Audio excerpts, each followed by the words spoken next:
All right, now up to lesson 1.7. Name two pairs of congruent angles in the figure. So you can see there's two right angles. They would have to be congruent. So that would be like this P to I to R and S to I to Q.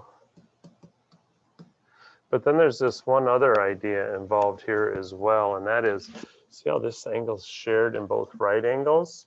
So if you took that out of these two that I just wrote down, you'd be left with that angle, and this angle also would have to be congruent. So that's my P to I to Q being congruent to my S to I to R.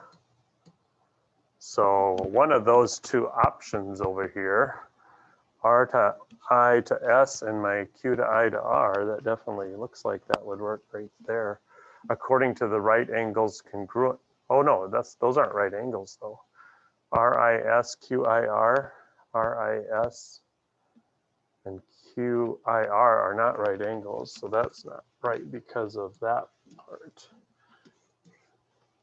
The PIR and RIS aren't even congruent parts. PIR and QIS according to right angles congruent.